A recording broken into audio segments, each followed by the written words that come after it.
कई स्रोतों से ये जानकारी मिलती है कि जिल्लेलाही अकबर की मौत इतनी घिनौनी थी कि उनका इलाज तक नहीं कराया गया और वो तड़पते रहे। उनकी बीमारी भी घिनौनी ही थी, जिसके कारण उनकी सेवा करने से उनके तीमारदार भी कतराते थे। अकबर, जिन्हें इतिहास में महान मुगल सम्राटों में गिना जाता है, अपनी व्यक्तिगत जिंदगी में बेटों की बगावत से परेशान थे। जीवन के अंतिम वर्षों में उन्हें अपने ही पुत्र सलीम के विद्रोह का सामना करना पड़ा।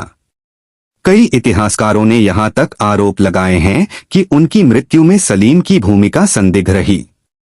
सलीम, जो आगे चलकर जहांगीर बना, वही अकबर का उत्तराधिकारी बना।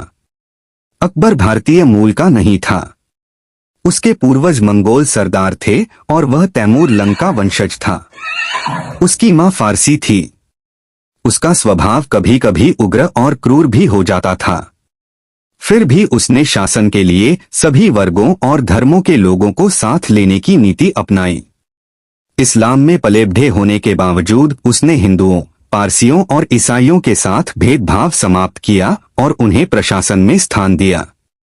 अकबर का व्यक्तित्व जटिल था। वह शिक्षित नहीं था, लेकिन कला, संगीत और दर्शन में गहरी रुचि रखता था। भारतीय कला और स्थापत्य के स्वर्ण युग की नींव उसी ने रखी। उसे कबूतर उड़ाना और हिरणों से खेलना पसंद था। बाद में वह शाकाहारी हो गया और मानने लगा कि पेट को जानवरों की कब्र नहीं बनाना चाहिए। 1542 में जन्मे अकबर ने जीवन के अंतिम वर्षों में अपनों के दुखद निधन देखे। बीरबल की मौत ने उसे आघात पहुंचाया। बेटे मुराद और दानियाल की मृत्यु शराब के कारण हो गई। मां हमीदा बेगम का निधन भी उसे झकझोर गया। इसके 1 साल बाद अकबर भी इस संसार से विदा हो गया। अकबर द ग्रेट मुगल किताब में लिखा है कि मुराद और दानियाल की मृत्यु शराब पीने से हुई और सलीम भी इसी आदत का शिकार था। सलीम ने अबुल फजल की हत्या करवा दी थी, जो अकबर के सबसे करीबी थे। इस हत्या से अकबर इतने विचलित हुए कि चिल्लाते हुए जमीन पर गिर पड़े और बेहोश हो गए। उन्होंने कहा कि अबुल फजल की जगह सलीम को मुझे ही मार देना चाहिए था। अकबरनामा में लिखा है कि अकबर ने इस हत्या को कभी माफ नहीं किया। एक बार अकबर ने सलीम को शाही स्त्रियों को कश्मीर से लाने का आदेश दिया था, लेकिन सलीम अकेला लौट आया और रास्ते की खराबी का बहाना बनाया। अकबर ने स्वयं भारी बारिश में घोड़े पर सवार होकर उन्हें लाने की कोशिश की। उसी वर्ष अकबर को पेट में तेज दर्द शुरू हुआ और उन्होंने गुस्से में सलीम पर उन्हें जहर देने का आरोप तक लगा दिया। हालांकि हमीदा बेगम और गुलबदन बेगम ने बाप बेटे में सुलह कराने का प्रयास किया। अंततः अकबर ने सलीम को क्षमा कर दिया और सलमा सुल्तान बेगम को सलीम को बुलाने भेजा।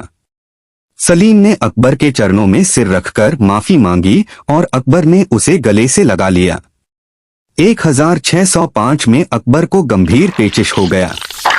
उन्हें बार बार उल्टियां और दस्त हो रहे थे, जिससे उनकी आंतों में सूजन आ गई। 22 सितंबर से उनकी तबीयत बिगड़नी शुरू हुई और 10 दिन बाद तेज बुखार भी आ गया। अफवाहें फैलने लगीं कि अकबर अपने पोते खुसरो को उत्तराधिकारी बनाना चाहते हैं। उन्होंने आदेश दिया कि यदि सलीम महल में आए तो उसे बंदी बना लिया जाए। सलीम अपनी हवेली में रहा, लेकिन दरबारी सईद खान ने उससे वादा लिया कि वह खुसरो को कुछ नहीं करेगा। राजा मान सिंह खुसरो को लेकर सलीम के पास गए और तनाव कुछ कम हुआ। 27 अक्टूबर 1605 को अकबर के आखिरी क्षणों में सलीम उनके कमरे में पहुंचा। अकबर ने इशारे से उसे मुकुट, शाही वस्त्र और बाबर की तलवार पहनने का संकेत दिया। सलीम ने अकबर के चरणों में सिर झुकाया और दरबारियों ने भी उसके प्रति सम्मान प्रकट किया। यह दृश्य देखकर अकबर ने अपनी आंखें सदा के लिए मूंद लीं और एक युग का अंत हो गया। आप अकबर के बारे में कुछ रहस्यमयी बातें जानते हैं तो कमेंट में जरूर बताइएगा। अगली वीडियो किस टॉपिक पर बनाई जाएगी यह भी जरूर बताइएगा। वीडियो को लाइक शेयर करें, चैनल को सब्सक्राइब करें। Thank you.